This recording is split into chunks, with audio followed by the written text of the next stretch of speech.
This is the lecture for Lab 3, pH and buffers. Water is an important molecule with many interesting characteristics, which makes it essential for living things. The molecular formula for water is H2O, which means 2 hydrogen atoms are covalently bonded to 1 oxygen atom. In liquid water, some of those water molecules will spontaneously dissociate. And dissociate means they basically break in half. So what will happen is that one water molecule will break in half to form 1 hydrogen ion and 1 hydroxide. And this is an example of what is happening. So here's your water molecule with your 2 hydrogen atoms bound to 1 oxygen atom. And again, in liquid water, some of those water molecules will spontaneously dissociate into a hydroxide and a hydrogen ion.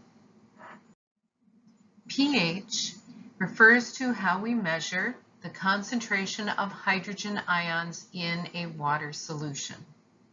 And pH is a scale, and it's a logarithmic scale that goes from 0 to 14.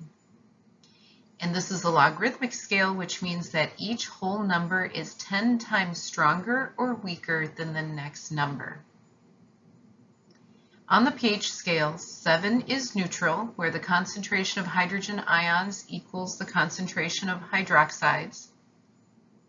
Below 7, the solution is considered acidic, and above 7, the solution is considered basic.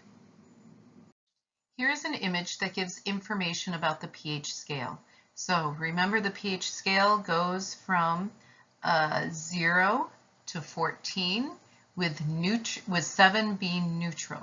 And neutral means that the solution has an equal number of hydrogen ions and hydroxides. And so that is depicted here in this picture. If you look at the hydrogen ions and the hydroxides, they are equal to each other. Most living things prefer a neutral pH. Human blood, pure water, those are all about a pH of 7. As you increase the relative concentration of hydrogen ions, the solution becomes more acidic and the pH decreases. So actually the number for the pH scale, it's an inverse log. So the lower the number, the higher the amount of hydrogen ions. And so things that are acidic are things like tomato juice, grapefruit juice, lemon juice, and gastric juice. Gastric juice is the solution that you find in the stomach. As you decrease the amount of hydrogen ions, the solution is going to become more basic. And so the number will go higher. So again, remember the pH scale is an inverse log. So inverse means the opposite. So as the number gets higher, the concentration of hydrogen ions gets smaller. And different things that have a very basic pH are things like ammonia, bleach, and oven cleaner. So again, most living things prefer a neutral pH. An acid is any chemical substance that donates hydrogen ions to a solution. So an acid is anything that will increase the concentration of hydrogen ions in a solution. A classic acid is hydrogen chloride, and when you mix hydrogen chloride into a solution, it will dissociate, split into hydrogen ions and chloride ions. And again, the higher the hydrogen ion concentration, the more acidic the solution. A base, on the other hand, is any chemical substance that accepts hydrogen ions and removes them from the solution. So a base is something that is going to absorb the hydrogen ions and reduce the concentration. The classic base is sodium hydroxide. When you add that to water, it dissociates, splits into sodium ions and hydroxides. And again, as the hydrogen ion concentration lowers, the solution becomes more basic. A buffer is defined as a substance that resists changes in pH by either accepting or donating hydrogen ions. And the purpose of the buffer is to maintain the pH of a solution. And buffers are really, really important for living things because it's very important for living things to maintain a neutral pH. Some common buffers are bicarbonate buffer and phosphate buffer. So again, a buffer is something that will either absorb excess hydrogen ions or release hydrogen ions when they've been depleted.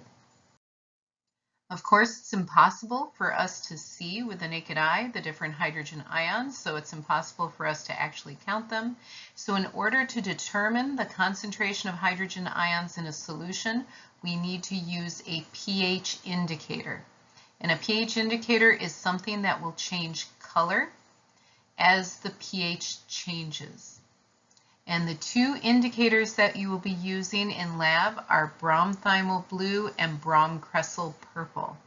So Bromothymol Blue will be yellow at a pH of 6 or below, and it will turn blue as the pH increases to 7.6 or above. Bromcresol Purple is yellow at a pH of 5.2 or lower, and it will turn purple at a pH of 6.8 or higher. Bromothymol Blue is a pH indicator, so it changes color at different pHs. And this is a series of solutions that range in pH from 2.1 all the way to 12.5, and it shows how Bromothymol Blue changes color as the pH changes. So by determining the color of the solution, you can get a general idea of the pH of that solution. Bromcresol Purple is another type of pH indicator, and it shows you what color the Bromcresol Purple will be at pH 4 and what color it will be at pH 10.